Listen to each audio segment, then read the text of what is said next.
नमस्कार साथियों, मैं विवेक शर्मा। बायोकोडॉन की ऑनलाइन क्लास में आप सभी का स्वागत है। साथियों, हम लोगों का पारिस्थितिकी में टॉपिक चल रहा था। हम लोगों ने लास्ट क्लास में पढ़ा था पेड़ पौधों के अंदर एवं जंतुओं के अंदर होने वाले अनुकूलन। वहां तक की कहानी हम लोगों ने अच्छे से पढ़ ली थी। साथियों, इसी में आज हम लोग एक नए टॉपिक की शुरुआत करेंगे, एक नई बात के बारे में पढ़ेंगे। साथियों, उसे कहते हैं पारिस्थितिक अंतरक्रियाएं। क्या कहते हैं साथियों? उसे पारिस्थितिक अंतरक्रियाएं कहते हैं। उसी का एक नाम और होता है जिसे हम लोग कहते हैं सहजैविक अंतरक्रियाएं। पारिस्थितिक अंतरक्रिया या सहजैविक अंतरक्रियाएं। पारिस्थितिकी का ये बहुत ही महत्वपूर्ण टॉपिक है। यहाँ से सीटेट के एग्जाम में, रीट के एग्जाम में, यूपीटेट के एग्जाम में, लास्ट ईयर के जो पेपर हुए उनमें क्वेश्चन पूछा जा चुका है। बहुत ही महत्वपूर्ण टॉपिक है, अच्छे से पढ़ना है इसको। तो साथियों, हम लोग देखेंगे सहजैविक अंतरक्रिया। सहजैविक अंतरक्रियाएं, सहजैविक अंतरक्रियाएं कहती हैं, बहुत ही महत्वपूर्ण टॉपिक है। इसे सिम्बायोटिक इंटरेक्शन कहते हैं। सिम्बायोटिक इंटरेक्शन कहा जाता है। Symbiotic interaction. सह मतलब साथ साथ, सह मतलब साथ साथ होता है। जैविक मतलब होता है जीव, मतलब एक ऐसी क्रियाएं जिसमें जीव साथ साथ जीवन यापन करते हैं। ऐसी क्रियाएं जिसमें जीव क्या करते हैं? साथ साथ जीवन यापन करते हैं, उन्हीं को कहते हैं सहजैविक अंतरक्रियाएं। हमारी पारिस्थितिकी के अंदर जितने भी पेड़ पौधे आते हैं, जंतु आते हैं, इन सभी की एक दूसरे के ऊपर साथियों क्या होती है? निर्भरता होती है। ये एक दूसरे के साथ क्रियाएं करते हैं। इन्हीं क्रियाओं को हम लोग कहते हैं सहजैविक अंतरक्रियाएं। ये जो अंतरक्रियाएं होती हैं, ये अंतरक्रियाएं साथियों आवास के लिए हो सकती हैं। अंतरक्रियाओं की आवश्यकता क्या है? अंतरक्रियाओं की आवश्यकता है, एक अंतरक्रिया आवास के लिए हो सकती है, दूसरा भोजन के लिए हो सकती है। ये जो अंतरक्रिया साथियों, ये परवैन के लिए भी हो सकती है। किसके लिए हो सकती है साथियों? परवैन के लिए। ध्यान रखना है कि जो पारिस्थितिक अंतरक्रिया होती है, पारिस्थितिक अंतरक्रियाओं के होने के मुख्य उद्देश्य क्या हो सकता है? उसका आवास हो सकता है। हो सकता है कि अपने आवास के लिए दो जीवों के बीच अंतरक्रिया हो। जैसे साथियों आपने सुना होगा पक्षी है, पक्षी अपना आवास कहां बनाएंगे? पेड़ पौधों के ऊपर घोंसला बना के रहते हैं। यानी आवास के लिए जीवों ने दूसरे जीवों के साथ क्रिया की। बात से हमारी है। अब जैसे बंदर है, बंदर क्या करेगा? पेड़ पौधों के माध्यम से चढ़ करके एक स्थान से दूसरे स्थान तक पहुंच जाएगा। यानी उसने परवैन के लिए दूसरे जीव के साथ क्या की? अंतरक्रिया की। साथियों, जो अंतरक्रिया होती है हमारे वातावरण के अंदर, जो अंतरक्रिया होती है वो पौधों के बीच में भी हो सकती है, पौधे जंतुओं के बीच में भी हो सकती है, पौधे और सूक्ष्म जीवों के बीच में भी हो सकती है, जंतु और सूक्ष्म जीवों के बीच में भी हो सकती है। पारिस्थितिक अंतरक्रियाएं जो होती हैं साथियों, वो पौधों के बीच में भी हो सकती हैं।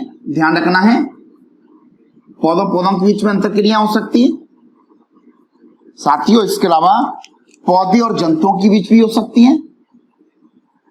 पौधे और जंतुओं के बीच में क्या हो सकती है? अंतरक्रिया हो सकती है। साथियों, जो अंतरक्रिया होती है वो जंतु और सूक्ष्म जीव के मध्य भी हो सकती है। साथियों, जो अंतरक्रिया होती है वो हमारी पौधे और सूक्ष्म जीव के मध्य भी हो सकती है। पारिस्थितिक अंतरक्रियाएं पौधे जंतु सूक्ष्म जीव और पौधे और सूक्ष्म जीव के मध्य हो सकती है। इन जीवों के बीच में आपस में क्रिया है। जीव आपस में एक दूसरे के साथ जीवन यापन कर रहे हैं। उसी को हम लोगों ने नाम क्या दिया? सहजैविक। साथ साथ जीवन यापन करना, साथ साथ जीवन यापन करना और अंतरक्रिया है। साथियों, ये जो साथ साथ जीवन यापन करते हैं, इसमें दो जीवों में से किसी एक जीव को भी फायदा हो सकता है, दोनों जीव को भी फायदा हो सकता है, या ऐसा भी हो सकता है कि एक जीव को फायदा हो, दूसरे को कोई नुकसान ना हो। या ऐसा भी हो सकता है कि दो जीवों के बीच में संबंध बना है, संबंध बन गया तो दोनों को फायदा होगा और संबंध नहीं बनेगा तो किसी को कोई नुकसान नहीं होगा। ऐसा भी हो सकता है, इसके अलावा ऐसा भी हो सकता है कि किसी एक जीव को फायदा हो और दूसरे जीव को नुकसान हो। तो साथियों, कहने का तात्पर्य है कि जो जब भी कोई पारिस्थितिक अंतरक्रिया होती हैं, सहजीविक अंतरक्रिया होती हैं, तो उनमें जीवों को एक दूसरे से लाभ भी हो सकता है और उनको नुकसान भी हो सकता है। उसी आधार पर हमने सहजीविक अंतरक्रियाओं को दो भागों में डिवाइड किया है। कितने भागों में साथियों डिवाइड किया है? दो भागों में हम लोगों ने डिवाइड किया है। ध्यान से समझें। सहजीविक अंतरक्रियाएं दो प्रकार की हैं। जो सिम्बायोटिक इंटरेक्शन है, सिम्बायोटिक इंटरेक्शन जो होता है साथियों, सिम्बायोटिक इंटरेक्शन मेनली दो प्रकार का है। सहजीविक अंतरक्रियाएं कितने प्रकार की हैं? दो प्रकार की। एक होती है सकारात्मक, सकारात्मक अंतरक्रिया, पॉजिटिव इंटरेक्शन कहते हैं इसको साथियों, पॉजिटिव इंटरेक्शन कहा जाता है। क्या कहते हैं साथियों? से अपन पॉजिटिव इंटरेक्शन कहते हैं। दूसरा होता है नकारात्मक अंतरक्रिया। दूसरा कौन सा होता है? नकारात्मक अंतरक्रिया। इससे बोला जाता है नेगेटिव इंटरेक्शन। नेगेटिव इंटरेक्शन कहा जाता है। और सिम्बायोटिक इंटरेक्शन मींस आपको बताया था सहजीवी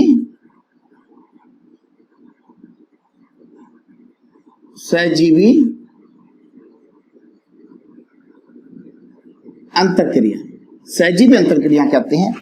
सकारात्मक अंतरक्रियाओं का मतलब होता है दो जीवों के बीच बनने वाला ऐसा संबंध जिसमें हो सकता है दोनों जीवों को फायदा हो, या हो सकता है किसी एक जीव को फायदा हो लेकिन दूसरे जीव को कोई नुकसान ना हो।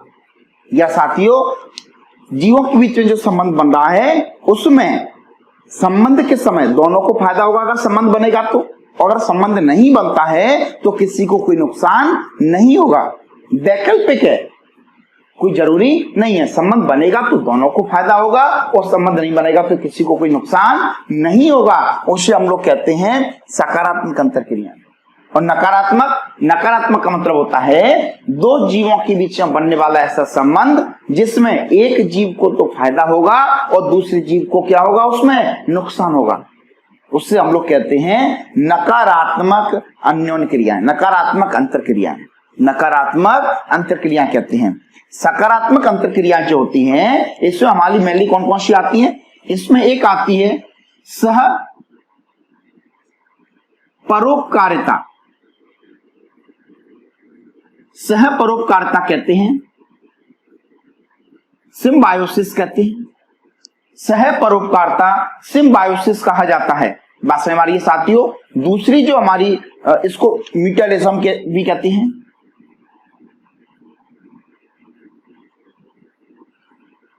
इसी का दूसरा नाम क्या है? म्यूचुअलिज्म कहते हैं इसी को साथियों। दूसरी हमारी जो है इसे कहते हैं अपन, इसका नाम है प्रोटो कोऑपरेशन।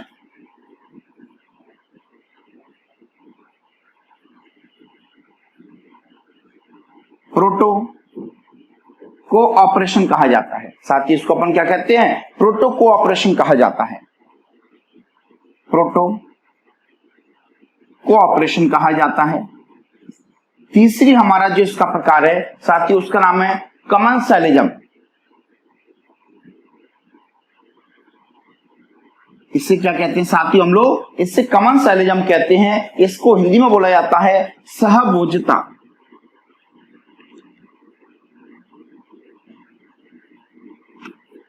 तो सकारात्मक अंतरक्रिया जो होती हैं ये मेनली तीन प्रकार की होती हैं, सह परोपकारिता, प्रोटो कोऑपरेशन और तीसरा है कमेंसलिज्म, सहभोज्यता कहते हैं। क्या कहेंगे इसको? सहभोज्यता कहते हैं। और जो नकारात्मक अंतरक्रिया है इसमें हमारा एक आता है प्रतिस्पर्धा, प्रतिस्पर्धा आता है। दूसरा साथियों आता है शोषण। तीसरा एक आता है अपना एंटीबायोसिस। तीसरा एक और कौन सा आता है साथियों, अपना एंटीबायोसिस आता है, और एक अपना आता है परवच्छता। परवच्छता प्रीडेशन कहते हैं, प्रतिस्पर्धा को कंपटीशन कहते हैं, शोषण को एक्सप्लॉयटेशन कहते हैं, एक्सप्लॉयटेशन, और एक अपना कौन सा है एंटीबायोसिस। ये हमारी सभी नकारात्मक अंतःक्रियाएं। इसमें एक जीव को तो फायदा होगा और साथ में दूसरे जीव को क्या होता है, नुकसान होता है। और सकारात्मक में साथियों इस प्रकार का संबंध जिसमें दोनों जीवों के बीच कैसा संबंध जिसमें या तो किसी को फायदा होगा, किसी एक जीव को फायदा होगा, या दोनों जीव को फायदा होगा, लेकिन इसमें नुकसान किसी को भी नहीं होता है, उसी को हम लोग क्या कहते हैं, उसी को हम लोग बोलते हैं सकारात्मक अंतःक्रिया। तो साथियों हमें इन्हीं के बारे में डिटेल में चर्चा करनी है।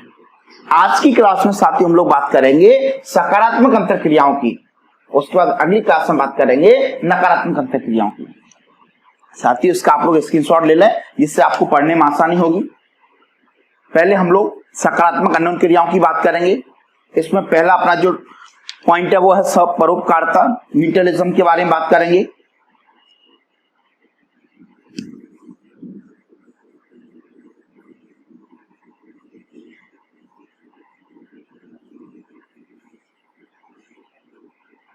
पहला पॉइंट हमारा सहपरोपकारिता।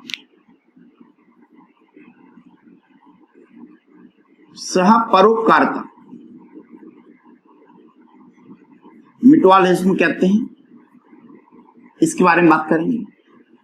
सह मतलब साथ साथ एक दूसरे के परोपकार करना। सहपरोपकारिता मतलब दो जीवों के बीच पाए जाने वाला ऐसा संबंध जिसमें के दोनों जीवों को फायदा होता है। दो जीव एक दूसरे के साथ साथ क्या करते हैं साथियों, अपना जीवन यापन करते हैं, जिसमें दोनों जीवों को क्या होता है, फायदा होता है। किसी भी जीव को नुकसान नहीं होता है। अगर इनके बीच में संबंध नहीं बनेगा तो जीवों को क्या होगा, दोनों को नुकसान होगा, दोनों जीवों को नुकसान होगा।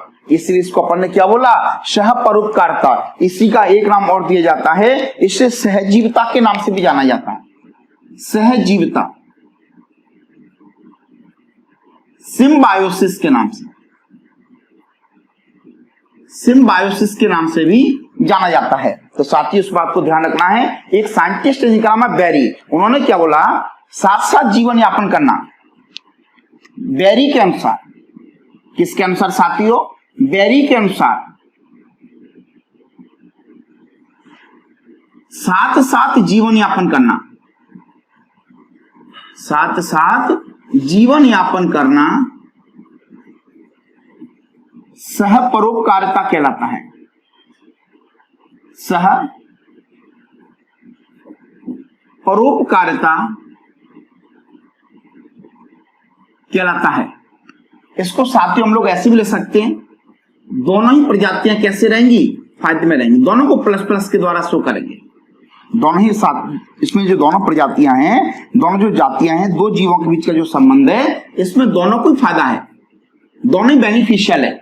दोनों साथियों कैसी होती है, बेनिफिशियल होती है। इसमें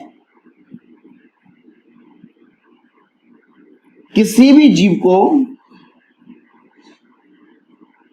जीव को नुकसान नहीं होता है।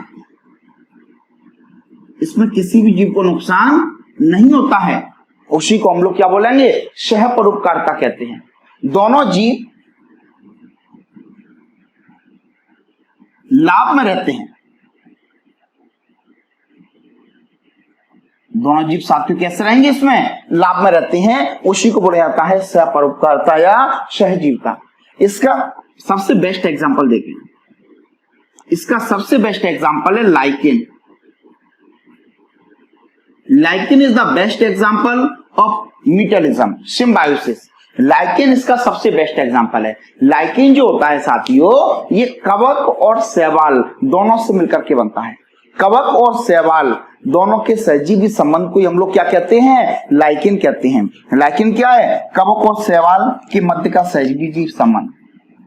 कवक और शैवाल, कवक और शैवाल दोनों से मिलकर कौन बना होता है? लाइकेन बना होता है। लाइकेन जो है वो कवक और शैवाल से मिलकर के बना होता है। इनके बीच का जो संबंध है वो कैसा संबंध है साथियों? सहजीवी संबंध है। सिम्बायोसिस का एग्जांपल है। इसमें क्या होता है, कवक और शैवाल दोनों एक दूसरे के साथ ऐसा संबंध बनाते हैं जिससे कि दोनों को फायदा होता है। कैसे फायदा होता है? यहां से देखें। जो शैवाल जो है ये प्रकाश संश्लेषण के द्वारा, शैवाल जो है ये प्रकाश संश्लेषण के द्वारा भोजन का निर्माण करता है।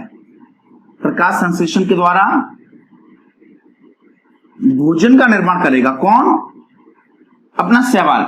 और इस भोजन को कौन लेगा? कवक। इस भोजन को कौन लेता है? कवक लेता है। और कवक क्या करेगा? ये जो कवक है, कवक ये आवास प्रदान करेगा। किसको? शैवाल को। रहने के लिए आवास प्रदान करेगा। साथ में ही भूमि से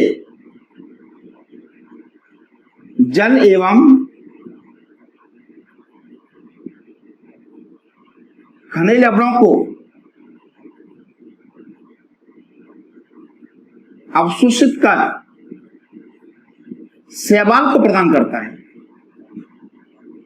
शैवाल को प्रदान करता है। देखिए साथियों, ध्यान से, बहुत ही महत्वपूर्ण बात है, बहुत ही महत्वपूर्ण बात है।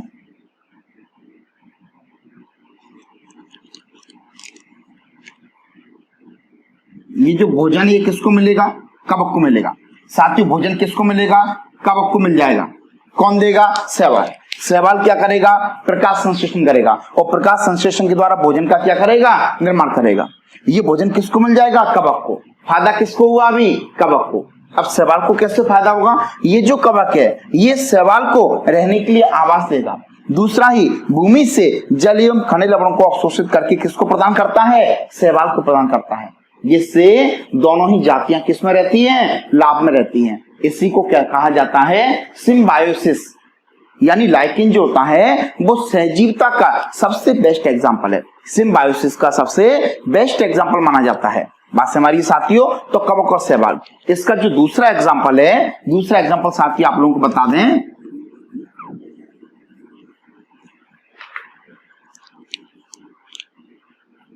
राइजोबियम जीवाणु, राइजोबियम जीवाणु और दाल कुल के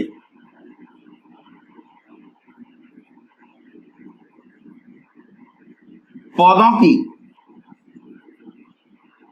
जड़ों के साथ संबंध। राइजोबियम जीवाणु और दाल कुल के पौधों की जड़ों के साथ में क्या होता है? संबंध होता है। इसी को अपन क्या कहते हैं? ये किसका एग्जांपल है? सिम्बायोसिस का है। इसमें दोनों को फायदा होता है। राइजोबियम जीवाणु को भी फायदा होता है और दाल कुल के पौधों को भी क्या होता है? फायदा होता है। होता क्या है साथियों, जो दाल कुल के पौधे होते हैं जिन्हें हम लोग लेग्यूमिनस प्लांट कहते हैं। लेग्यूमिनस प्लांट जो कि लेग्यूमिनेसी फैमिली के अंतर्गत आते हैं। लेग्यूमिनस प्लांट, दाल कुल के पौधों का दूसरा नाम क्या है? दाल कुल के पौधों को साथियों दूसरा नाम दिया जाता है लेग्यूमिनस पौधे, जो कि लेग्यूमिनेसी फैमिली के अंतर्गत आते हैं। किसमें आते हैं साथियों? लेग्यूमिनेसी फैमिली के अंतर्गत आती हैं। इन दाल कुल के पौधों की जड़ों के साथ राइजोबियम जीवाणु सहजीवी संबंध बनाता है। इन पौधों की जड़ों के साथ कैसा संबंध बनाएगा? सहजीवी संबंध। साथियों होता क्या है कि ये जो पौधे होते हैं इन पौधों को मृदा से जो नाइट्रोजन है वो नहीं मिल पाती है, क्योंकि पेड़ पौधे जो नाइट्रोजन ग्रहण करते हैं, पेड़ पौधों को नाइट्रोजन नाइट्रेट और नाइट्राइट के रूप में चाहिए। किसके रूप में चाहिए? नाइट्रेट एवं नाइट्राइट के रूप में चाहिए। नाइट्रेट एवं नाइट्राइट के रूप में चाहिए। अगर इस रूप में पौधों को नाइट्रोजन मिलेगी तो उसका अवशोषण कर पाएंगे, अन्यथा उसका अवशोषण नहीं कर पाएंगे। बात से हमारी साथियों, तो इन पौधों को नाइट्रोजन नहीं मिल पाती है। इन पौधों को नाइट्रोजन नहीं मिल पाती है, इसलिए ये जो पौधे हैं ये राइजोबियम जीवाणु के साथ कैसा संबंध बनाएंगे? सहजीवी संबंध बनाते हैं। किस प्रकार से? देखें ध्यान से। ये जो अपने दाल कुल के पौधे हैं ये इनकी जड़ें हैं।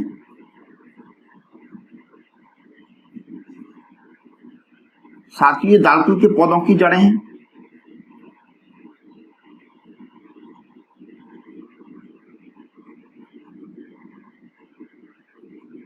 इन पौधों को साथियों यहां से मृदा से इनको प्रॉपर तरीके से नाइट्रोजन नहीं मिल पाती है। जब इनको नाइट्रोजन नहीं मिलती है तो इन पौधों की जड़ें अपने आप को क्या करती हैं, रूपांतरित कर लेती हैं। किस प्रकार से, ध्यान से देखो, इन पौधों की जड़ों पर कुछ विशेष प्रकार की ग्रंथिकाएं बन जाती हैं। इन पौधों की जड़ों पर कुछ विशेष प्रकार की क्या बन जाती हैं, ग्रंथिकाएं बन जाती हैं। इन ग्रंथिकाओं को साथियों कहा जाता है मूल ग्रंथिकाएं। इन ग्रंथिकाओं को साथियों हम लोग क्या कहते हैं, इनको मूल ग्रंथिकाएं कहते हैं। मूल ग्रंथिकाएं कहा जाता है, रूट नोड्यूल्स कहते हैं। रूट नोड्यूल्स कहा जाता है साथियों, इनको मूल ग्रंथिकाएं कहा जाता है। मूल ग्रंथिकाएं कहते हैं इनको, रूट नोड्यूल्स कहते हैं। एक होता है साथियों अपना राइजोबियम जीवाणु। ये अपना साथियों क्या है, राइजोबियम जीवाणु है। लिख देते हैं आपको,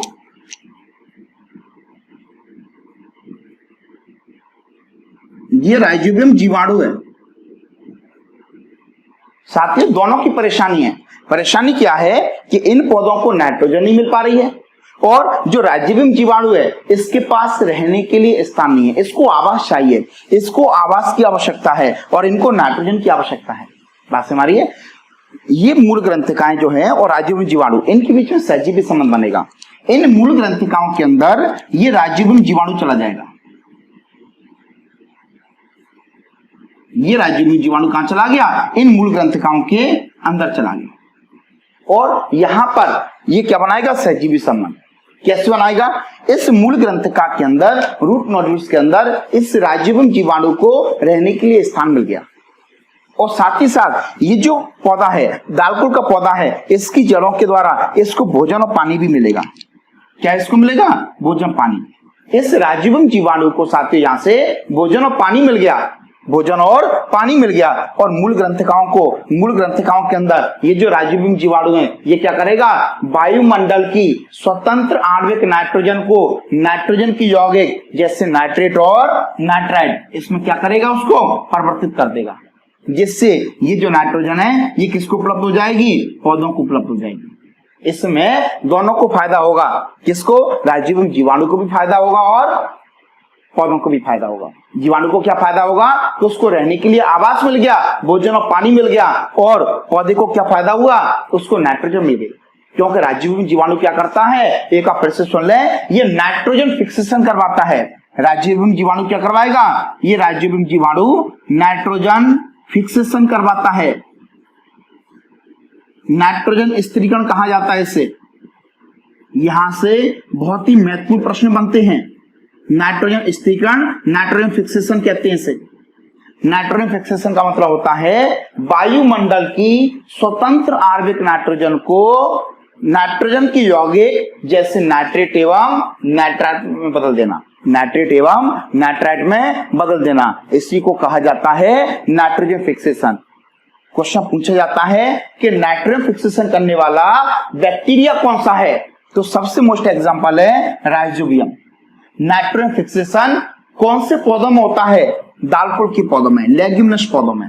कौन से पौधों में होता है, लेग्यूमिनस पौधों में होता है। ये अपनी प्रतियोगी परीक्षा का बहुत ही महत्वपूर्ण प्रश्न है। मूल ग्रंथिकाएं किन पौधों में बनती हैं, मूल ग्रंथिकाएं किन पौधों में बनेंगी, अपने दालकुल के पौधों के अंदर बनती हैं।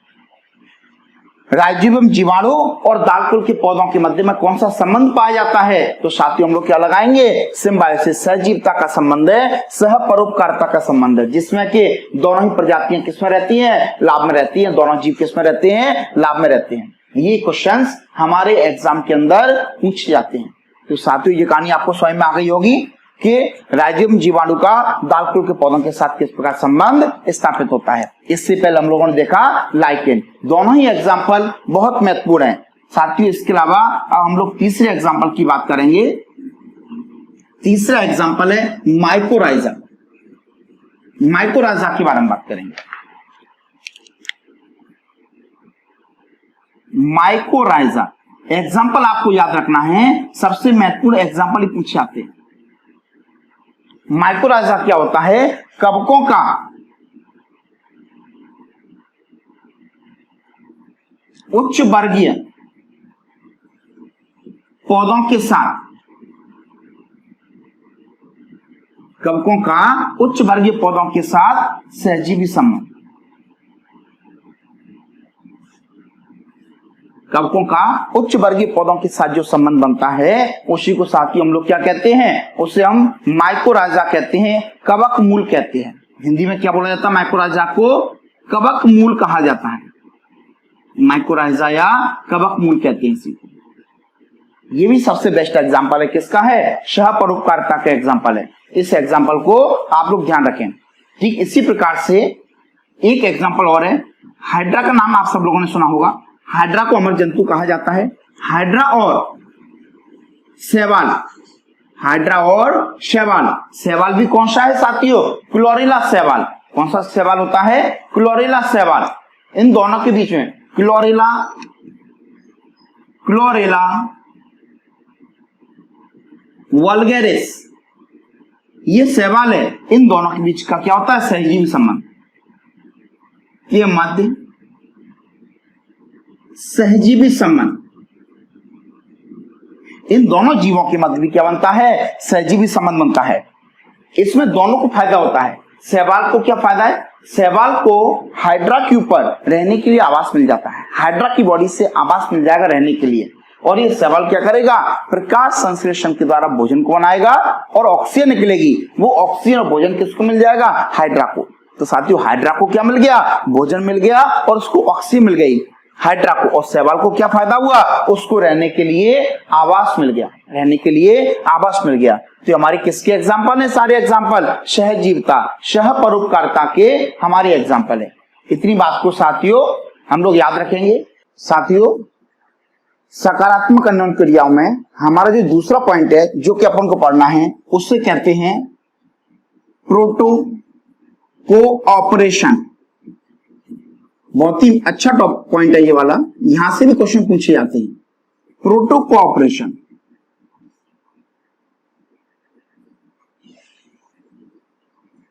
साथ ही पहला पॉइंट अपन ने देखा सहजीविता। सहजीविता का तात्पर्य होता है दो जीवों के बीच में बनने वाला ऐसा संबंध जिसमें दोनों जीवों को फायदा होता है। अगर संबंध नहीं बनेगा तो दोनों जीवों को क्या होगा, नुकसान होगा, दोनों जीव जातियां नुकसान में रहेंगी।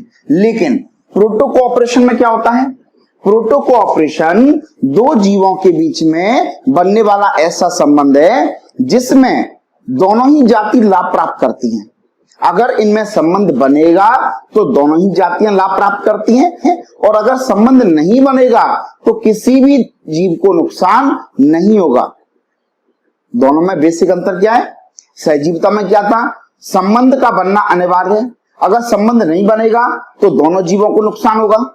इसमें क्या है, अगर संबंध बनेगा, प्रोटो कोऑपरेशन में क्या होता है, अगर दो जीवों के बीच में संबंध बनेगा तो दोनों जीव जातियों को फायदा होगा, अगर संबंध नहीं बनेगा तो किसी को भी कोई नुकसान नहीं होगा। दोनों ही जीव जातियां स्वतंत्र हैं, किसी को कोई नुकसान नहीं होगा। इसलिए ये जो संबंध होता है ये वैकल्पिक होता है। कैसा संबंध है, ये वैकल्पिक है, यह एक वैकल्पिक संबंध है। प्रोटो कोऑपरेशन जो होता है ये एक वैकल्पिक संबंध होता है। इस बात को ध्यान रखेंगे हम लोग। इसमें संबंध बनने पर, मैं लिख देता हूं, संबंध बनने पर दोनों जीव लाभ अर्जित करते हैं, लेकिन अगर संबंध नहीं बनता है तो किसी भी जीव को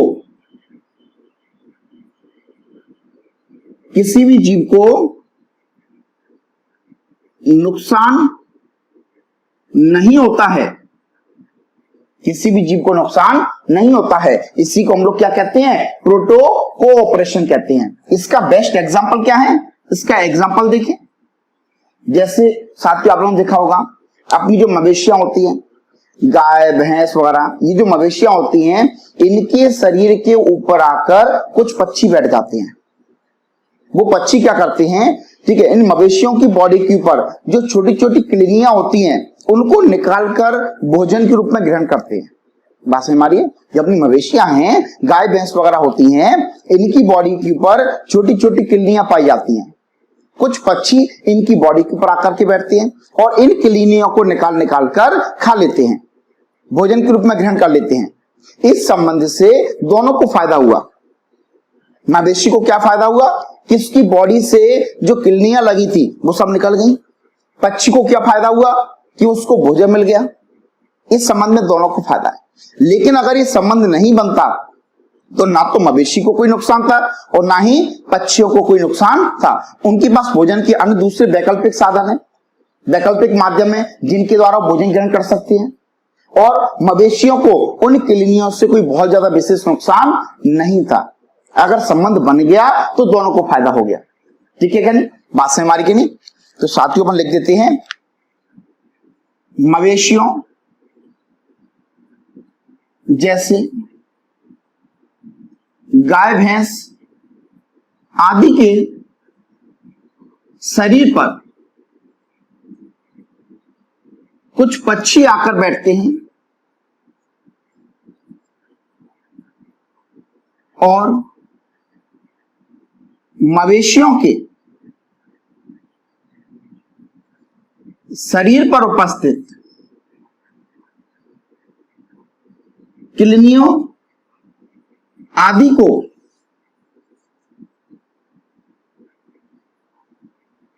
भोजन के रूप में ग्रहण करते हैं। साथियों, ये जो क्वेश्चन है ये हमारे सीटेट एग्जाम में पूछा गया क्वेश्चन है। सीटेट एग्जाम के अंदर पूछा गया प्रश्न है। सीटेट एग्जाम के अंदर ये वाला प्रश्न आ चुका है, ध्यान से सुनना है आपको। मवेशियों की बॉडी के ऊपर जो किडनियां लगी हैं, उन किडनियों और मवेशी की बॉडी के बीच का जो संबंध है परजीवी संबंध है, पैरासिटिक रिलेशनशिप कहते हैं। लेकिन जो किडनी लगी है, मवेशी के ऊपर जो किडनियां लगी हैं और उनके ऊपर पक्षी आकर के बैठते हैं, उन किडनियों को निकाल करके खाए जाते हैं। इस संबंध को अपन लोग क्या कहते हैं, प्रोटो कोऑपरेशन कहते हैं। अगर क्वेश्चन पूछा जाए कि किसी भी मवेशी की बॉडी के ऊपर या किसी भी जंतु के ऊपर कोई दूसरा जंतु आश्रित है, उसकी बॉडी से भोजन को ग्रहण करता है, तो वो संबंध कैसा है, परजीवी है। उसमें केवल एक ही को फायदा है, मवेशी की बॉडी के ऊपर किडनियां लगी हैं, इसमें फायदा केवल किसको है, किडनी को है। उसको भोजन मिल जाता है, बात समझ मारेगी नहीं, वो रक्त का चूषण करेगी, ब्लड को सक कर लेगी। इससे फायदा केवल किसको है, किडनियों को है। मवेशी को कोई फायदा नहीं है। लेकिन अगर उसी मवेशी की बॉडी के ऊपर कोई पक्षी आकर के बैठ जाए और उन किडनियों को निकाल के खा जाए तो संबंध को क्या बोलेंगे, प्रोटो कोऑपरेशन। प्रोटो कोऑपरेशन कहते हैं। सेम इसी प्रकार से जो दूसरा संबंध है वो है मगरमच्छ एवं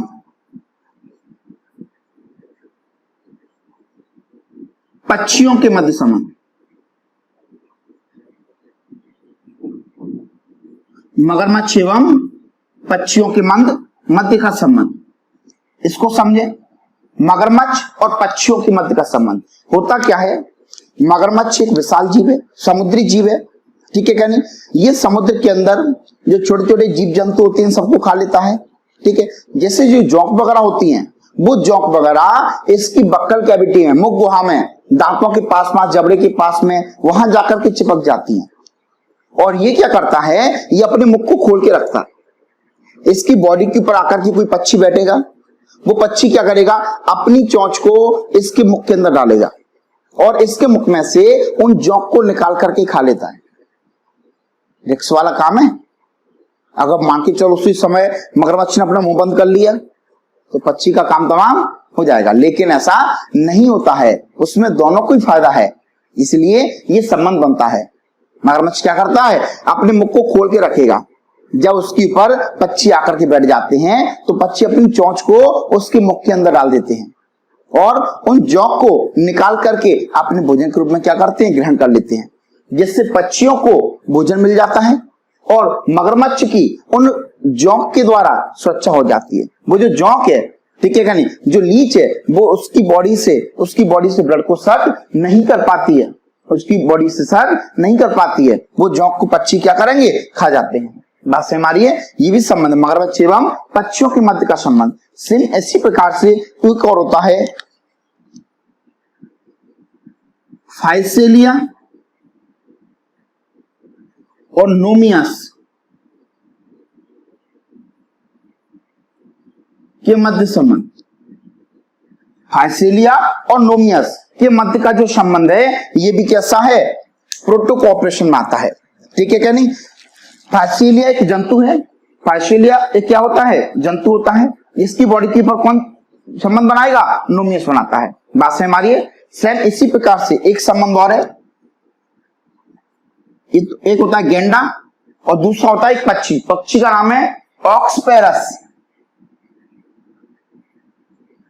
गेंडा और ऑक्सपेरस पक्षी के मध्य सह संबंध, दोनों के बीच का कैसा होता है, सह संबंध होता है।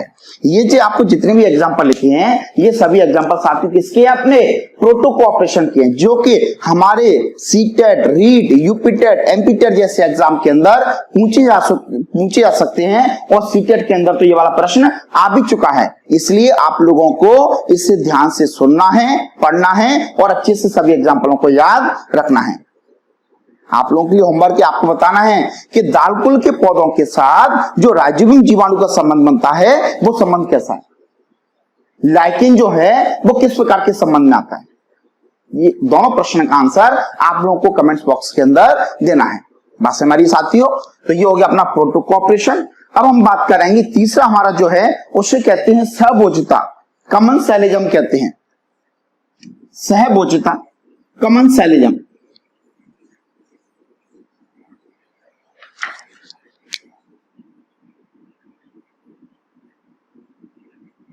सहभोज्यता,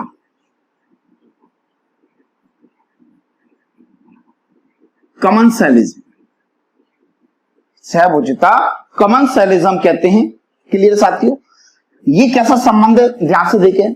ये दो जीवों के बीच में बनने वाला ऐसा संबंध है जिसमें एक जीव जाति तो लाभ अर्जित करती है लेकिन दूसरी जाति को, दूसरे जीव को कोई नुकसान नहीं होता है। ध्यान से सुना साथियों, दो जीवों के मध्य बनने वाला ऐसा संबंध जिसमें एक जीव को तो फायदा होता है लेकिन दूसरे जीव को कोई नुकसान नहीं होता है, उससे हम लोग क्या कहते हैं, सहभोज्यता कहते हैं। मैं लिख देता हूं साथियों, इस प्रकार के संबंध में, इस प्रकार के संबंध में एक जीव लाभ अर्जित करता है लेकिन दूसरे जीव को कोई नुकसान नहीं होता है। अगर उसको नुकसान हो गया तो संबंध सहभोज्यता का नहीं रहेगा, पूरा संबंध किस में चला जाएगा, परजीवी संबंध में चला जाएगा, जिसमें एक जीव को फायदा होगा लेकिन दूसरे जीव को क्या होगा साथियों, नुकसान होगा। ये कैसा संबंध है, सहभोज्यता का संबंध है। इसमें एक जीव लाभ अर्जित करेगा लेकिन दूसरे जीव को उससे कोई नुकसान नहीं होगा। इसी को हम लोग बोलते हैं कमेंसैलिज्म। तीनों के अंदर छोटा छोटा सा बेसिक अंतर है। सहभोज्यता में एक जीव लाभ में, दूसरे को कोई नुकसान नहीं है। सहपरोपकारिता में, सहपरोपकारिता या अपन ने देखा कि सहजीवता, उसमें क्या हो रहा था कि दोनों ही जीवों को लाभ प्राप्त होता है। अगर संबंध नहीं बनेगा तो दोनों को ही नुकसान होगा। और तीसरा अपन ने देखा होगा प्रोटो कोऑपरेशन, जिसमें दो जीवों के बीच में संबंध बनता है। संबंध बनेगा तो दोनों को फायदा होगा और संबंध नहीं बनेगा तो किसी को कोई नुकसान नहीं होगा। तीनों के हम लोगों को एग्जाम्पल से याद रखने हैं। और ये कौन सा अपना सहभोज्यता, सहभोज्यता का सबसे जो बेस्ट एग्जाम्पल है वो है हमारे एपीफाइट्स, उपरिरोही। कौन से पौधे होते हैं, उपरिरोही कहते हैं, उपरिरोही एपीफाइट्स कहते हैं। इसका सबसे बेस्ट एग्जाम्पल उपरिरोही का ऑर्किड्स, सबसे बेस्ट एग्जांपल साथियों इसका क्या है, ऑर्किड्स है।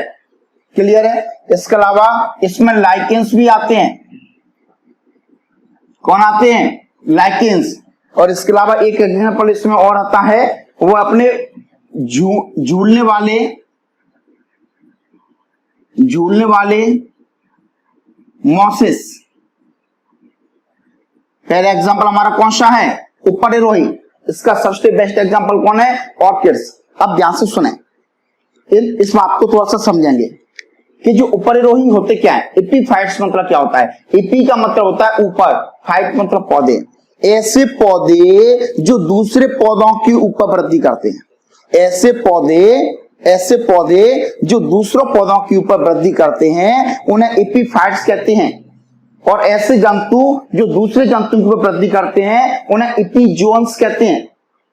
उन्हें क्या कहते हैं हम लोग, एपीजोन्स कहा जाता है। और ऐसे पौधे जो दूसरे पौधे की वृद्धि करें उन्हें एपीफाइट्स कहते हैं। एपी का मतलब ही होता है ऊपर और फाइट्स मतलब पौधे। ऐसे पौधे जो दूसरे पौधे के ऊपर क्या करें, वृद्धि करें, उन्हें हम लोग क्या कहते हैं, एपीफाइट्स कहते हैं। ये पौधे दूसरे पौधे की वृद्धि करेंगे लेकिन इससे दूसरे पौधे को कोई नुकसान नहीं होगा, इन पौधों को फायदा होगा। इनको वृद्धि करने के लिए या इनको किसी चीज से चिपक करके चढ़ने के लिए इनको सहायता मिल जाएगी, इनको वृद्धि करने के लिए सहायता मिल जाएगी, लेकिन इससे दूसरे पौधे को कोई नुकसान नहीं होगा। उन्हीं को हम लोग क्या कहते हैं, एपीफाइट्स कहते हैं। इसका सबसे बेस्ट एग्जांपल क्या है, हमारा ऑर्किड्स है, लाइकेन्स हैं और झूलने वाले मॉसेस भी आते हैं। झूलने वाले क्या आते हैं, मॉसेस भी आते हैं साथियों। इसका बाद दूसरा एग्जांपल मैंने आपको बताया, एपीजोन्स।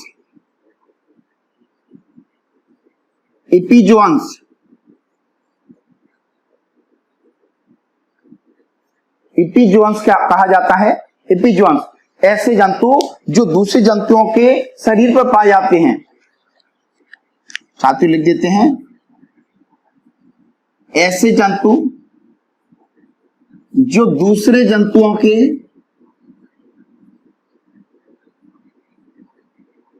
शरीर पर पाए जाते हैं।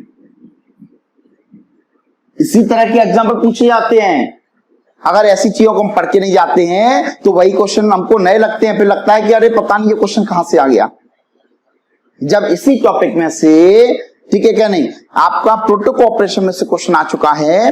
कई अपने साथी भाई ऐसे भी हैं जिन्होंने इस तरह के शब्द ही नहीं सुने होते। वो कहते हैं सब पता नहीं कहां आप इतना डिटेल में लेके आ रहे हो। डिटेल में नहीं है, यहां तक के प्रश्न आप लोगों से एग्जाम में पूछे जाते हैं। बहुत ही महत्वपूर्ण टॉपिक है ऐसे। जब ये क्वेश्चंस आते हैं तो ये हमको अन्य विद्यार्थियों से कुछ अलग बनाते हैं। जो विद्यार्थी सामान्य एजुकेशन लेते हैं, जो सामान्य सिलेबस को पढ़ लेते हैं, वो विद्यार्थी हमको इस प्रकार के प्रश्न बनाने में तकलीफ होती है। हम लोगों को डिटेल में जाना ही पड़ेगा, नहीं जाएंगे तो पेपर नहीं बनेगा। क्योंकि साथियों वहां पर एक एक नंबर की, एक एक प्रश्न की कीमत है। उस प्रश्न की कीमत हमको पहचाननी पड़ेगी, तभी तो सिलेक्शन ले पाएंगे हम लोग। इसलिए सभी प्रकार की चीजों को हम लोगों को पढ़ना है, अपन छोड़ नहीं सकते। तो एपीजोन्स क्या होते हैं, ऐसे जंतु जो दूसरे जंतुओं के शरीर पर पाए जाते हैं, उन्हें हम लोग क्या कहते हैं, एपीजोन्स कहते हैं।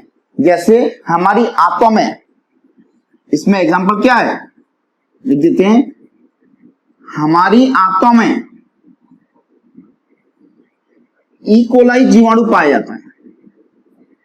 कौन सा जीवाणु पाया जाता है, ई कोलाई जीवाणु पाया जाता है।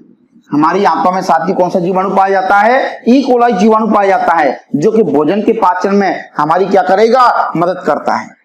हमारी आंतों में कौन सा जीवाणु है, ई कोलाई जीवाणु है, जो कि भोजन के पाचन में हमारी क्या करता है, मदद करता है। कोई दिक्कत साथियों, तो इस बात को हम लोग याद रखेंगे। तीसरा इसमें जो सबसे बेस्ट एग्जांपल है वो आता है हमारा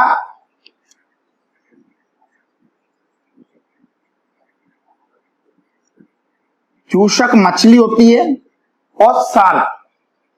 चूषक मछली एवं शार्क के मध्य का संबंध, ये बहुत ही महत्वपूर्ण पॉइंट है।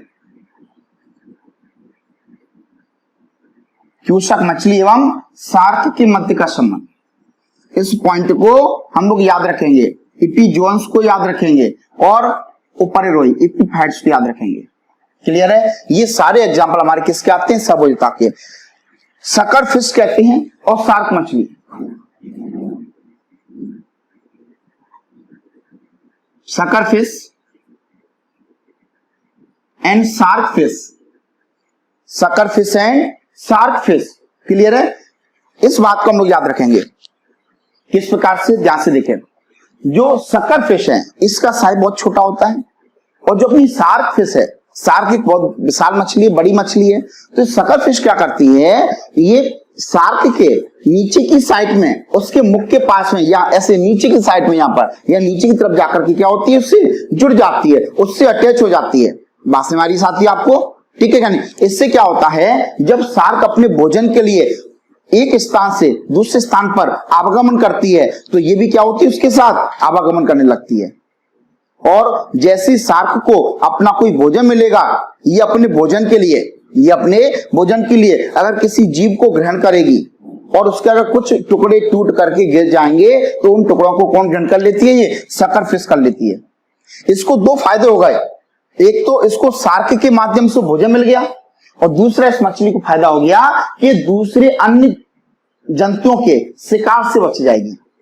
इस सकर फिश को दो फायदे हो गए, एक तो शार्क के साथ नीचे जुड़ जाने से क्या हो गया, ये अन्य दूसरे जंतुओं के शिकार से बच गई, और दूसरा जब शार्क फिश अपना भोजन ग्रहण करेगी, तो उसके भोजन के टुकड़े जो गिर जाएंगे, उनको अपने भोजन के रूप में क्या कर लेगी, ग्रहण कर लेगी।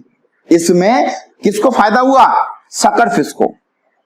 किसको फायदा हुआ? सकर फिश को फायदा हुआ। शार्क फिश को कोई फायदा नहीं हुआ, लेकिन इसको कोई नुकसान भी नहीं है। तो बात साथियों समझ में आई? ये आपको जो संबंध बताए हैं, इन संबंध में केवल एक जीव जाति लाभ अर्जित करती है, दूसरी जीव जाति लाभ अर्जित नहीं करती है। तो साथियों, अभी तक हमने पारिस्थितिक अंतरक्रियाएं, उसमें सहजीविक अंतरक्रियाएं, उसके अंदर हम लोगों ने बात की थी सकारात्मक अन्योन क्रियाओं की, सकारात्मक अंतरक्रियाओं की बात की। पॉजिटिव इंटरेक्शन किस प्रकार से होता है जीवों के बीच में, उसकी बात की थी। अगले लेक्चर में साथियों हम लोग बात करेंगे नेगेटिव इंटरेक्शन क्या होता है, नकारात्मक अन्योन क्रियाएं क्या होती हैं, और वो किस तरीके से काम करती हैं, उसमें जीवों के बीच का संबंध किस प्रकार से होता है। अगले लेक्चर में हम उसकी बात करेंगे। ठीक है साथियों, आप लोग पढ़ते रहें, सारी चीजों को अच्छे से पढ़ें, समय समय पर क्वेश्चंस को लगाएं। अगर क्वेश्चन नहीं लगाएंगे, प्रैक्टिस नहीं करेंगे, तो हमारी पढ़ाई उतनी अच्छी नहीं रहेगी। हमको प्रैक्टिस करना है, प्रश्नों को लगाना है। मैं भी साथियों आप लोगों के लिए अभी टेस्ट सीरीज लेकर के आ रहा हूं, जिसमें हम लोग जितने भी अच्छे से अच्छे प्रश्न होंगे जो एग्जाम में आ चुके हैं, उन सभी को सॉल्व करवाएंगे, जब तक आप लोग पढ़ते रहें। ठीक है साथियों, नमस्कार।